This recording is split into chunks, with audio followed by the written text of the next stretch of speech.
Hi friends, I'm Olga Koelsch and welcome back to my studio. In today's lesson we are going to paint wildflowers, meadow, very loose impressionist style, just creating flowers out of brush strokes. Our main colors will be quinacridone rose, ultramarine blue, mixes of them. And let's start to paint. I bathe my brush into this mix. And I firstly, with sliding moves, I hold my brush almost in parallel with the paper. I create first flower.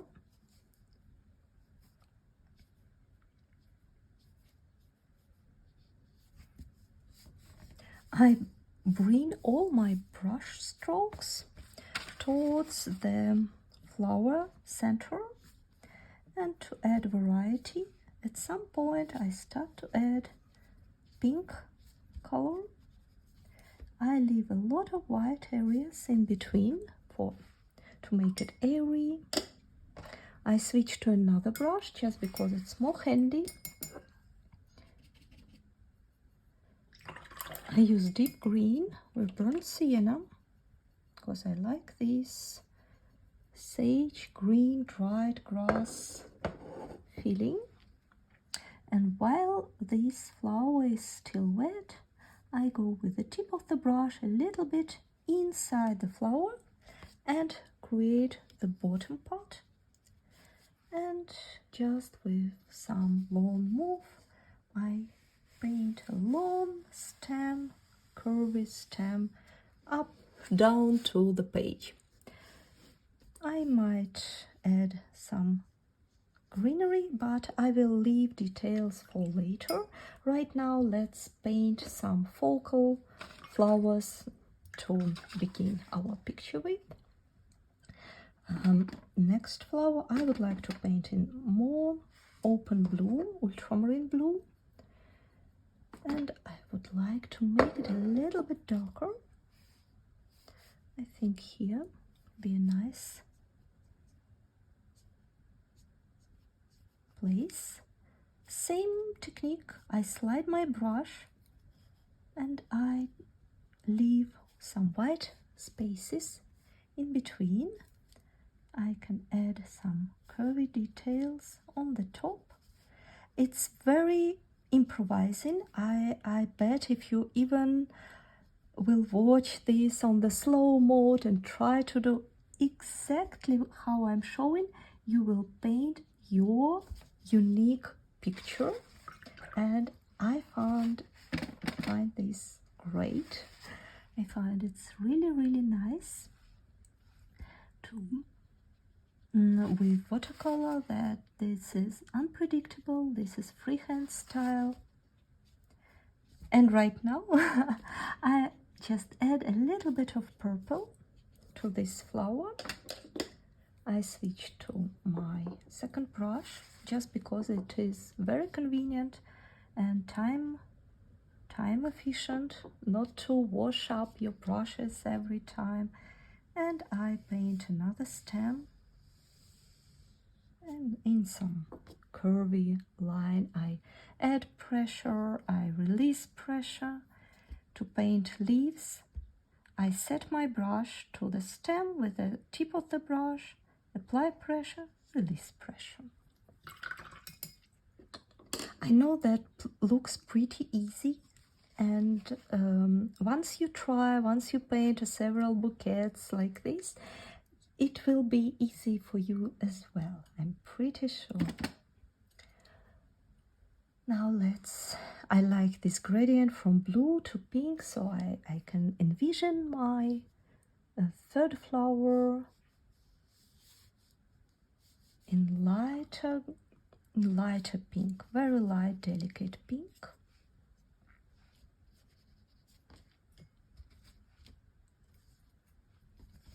And I would like to think about it, maybe some sequoia flower with more separated petals, but still doesn't matter how I'm painting, I bring all my brush strokes to the flower center, and I add a bit of darker color, especially in the bottom of the flower, because sun shines from the top, and that's why the bottom part is usually much darker, and the side which is opposite to the sunshine, so in our case it's the right part, will be a bit of a darker green mix. Bottom part, and some stem idea. Don't go into the details on this stage. Now I would like to add yellow orange as a contrast, as the opposite colors. I use perlin orange, great color for mixes, and with mixing with yellow, and paint some, let it be Icelandic poppy flowers, for example. We have plenty of them here.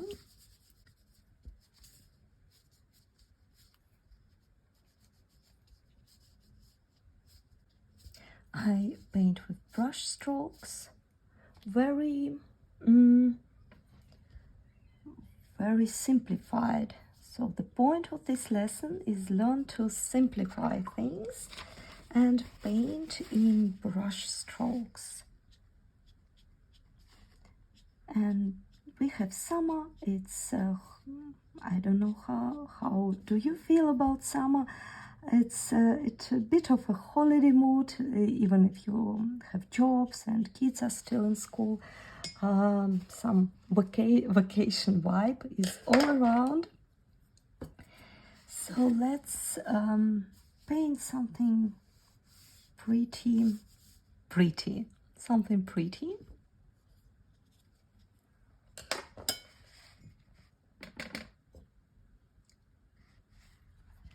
And something different.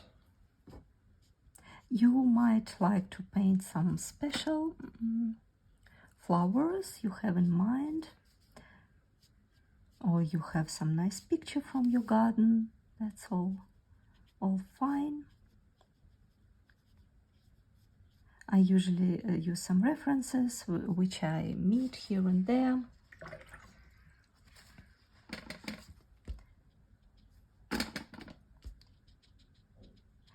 I paint something red. Sometimes I don't know the names of the flowers, just like how they all looks like.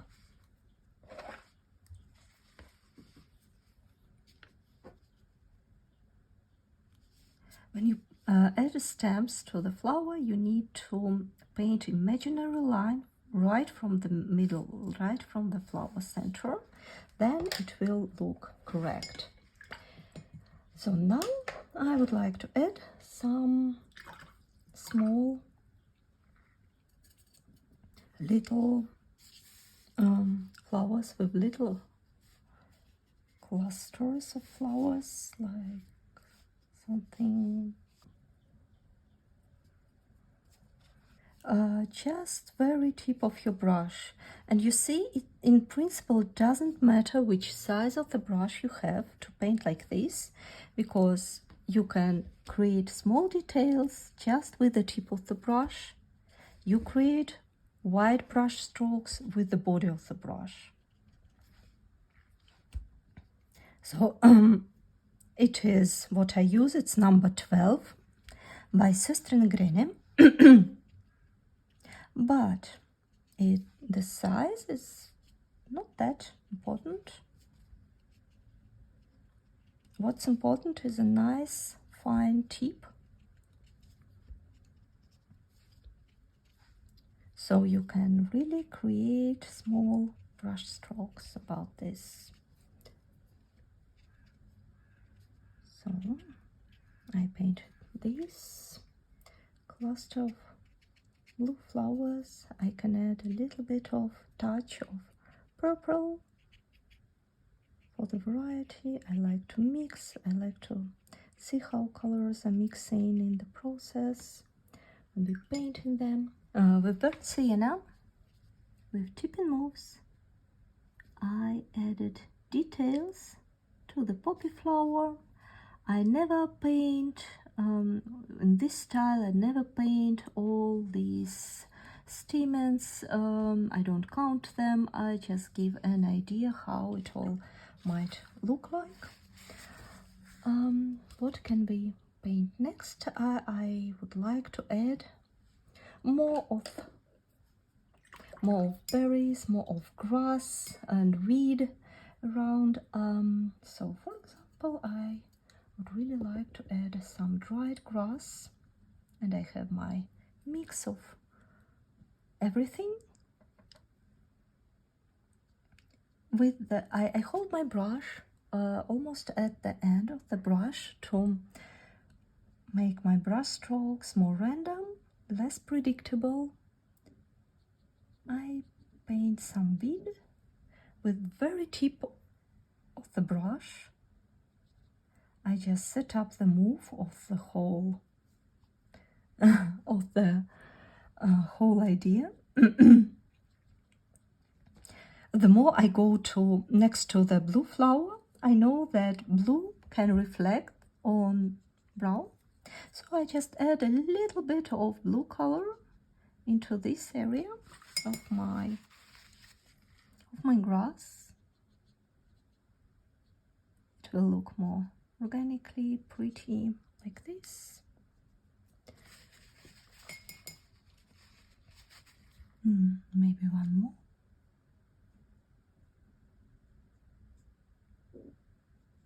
One more branch. If I mix burnt sienna with my green mix, I will get this wheat color, earthy tones, and I can paint some wheat just with, again, with the tip of the brush. We create our big, huge variety of brush strokes, and we bring it all an idea of a wildflower meadow.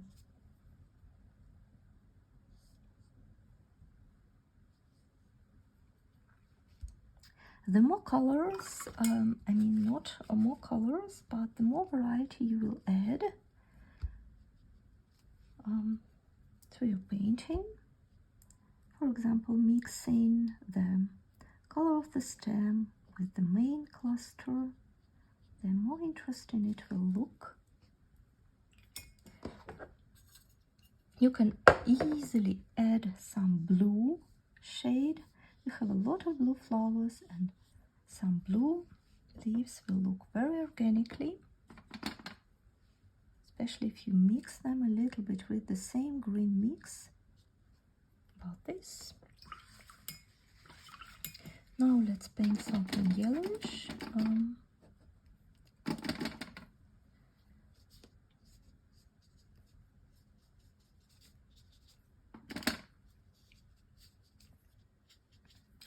Same principle, same brush strokes. I'm almost sliding my brush.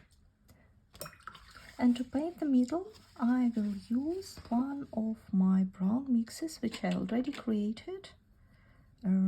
It would be burnt sienna with my green color and deep green.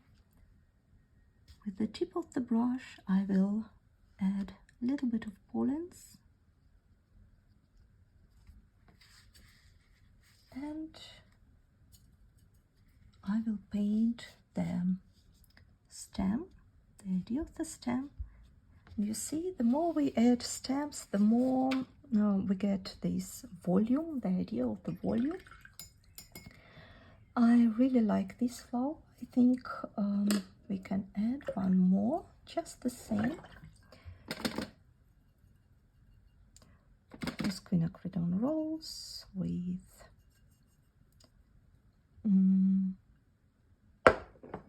Perol, orange Perol.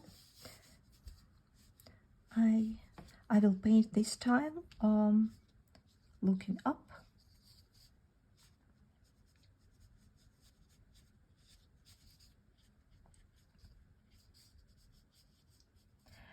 Right now I just look on each flower as a color segment, color field, and now I am trying to realize what is missing, what colors shall I emphasize,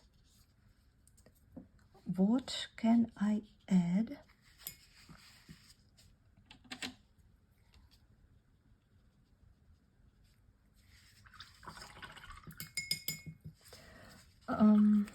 I would like to paint a little bit of more of weed, butterfly weed colors, these fluffy big ones, red ones. I think red color is missing in our field, so let's warm it up a little bit with burnt sienna and create very fluffy flower with multiple petals, and then put it all on a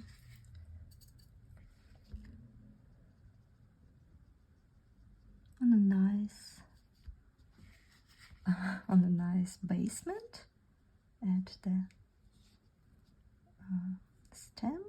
Add some greenery idea.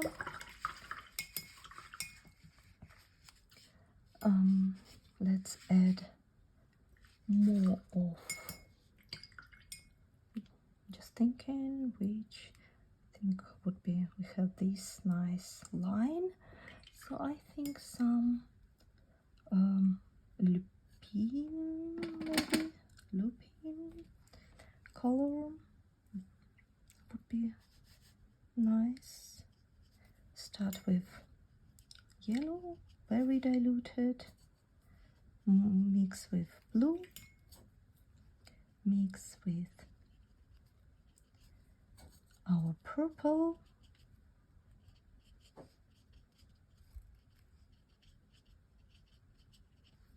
and put everything on stem.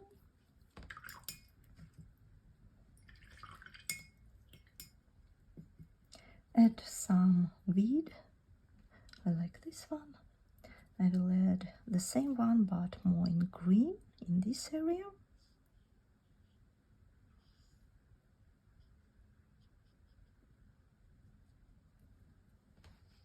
Don't overthink the details. Now we filling up the gapes. We create the volume and we try to make it really appealing.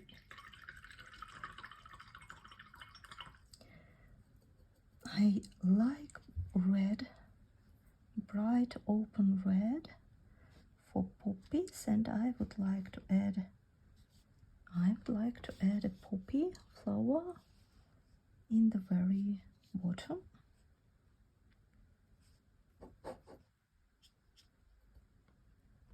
But in the in the closed bud, same like this, maybe even more closed.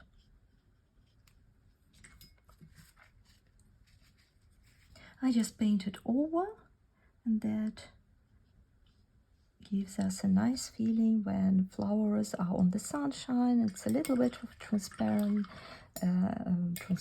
around. And now with our tip of our brush, we can go and add maybe a little bit more of different weeds ideas, very small details. We are not overdoing it. We just try to find nice spots where maybe something is missing, something can be added.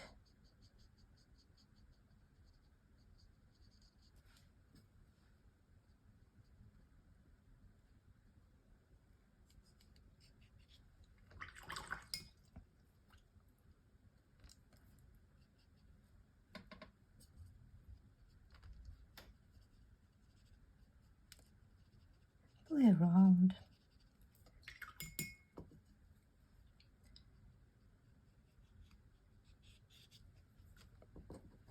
Some just green leaves in very straight brush strokes.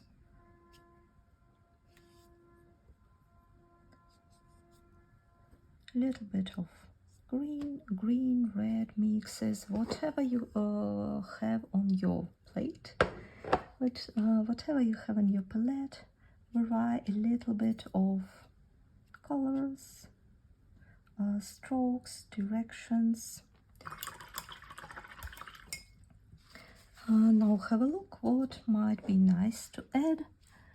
For example, you can add a few details and deeper shades to some flowers.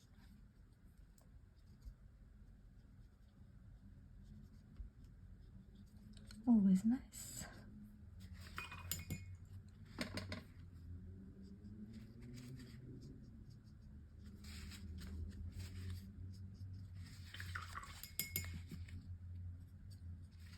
I would like to soften a little bit this yellow friend. Crying too much. Look at me, look at me. I don't want that. So I add a little bit of orange into that. What else? Some deeper blue tones in our lupine flower, for example. Some small unknown, maybe it will be forget-me-not flowers. Just on the top of everything already. It's important to think about proportions, so don't paint all the flowers in one size. It will be a bit too childish and straight. Also, don't place them in one direction. Try to add real nice variety. It's a great opportunity to practice your brush strokes, how you work with the paper, how your colors are mixing. And you see we didn't use too many. It was 1, 2, 3, 4, 5, 6, 7 colors. And we got very nice results. Maybe some berries. It's a tip. Always add some round berries, then that will look very lovely.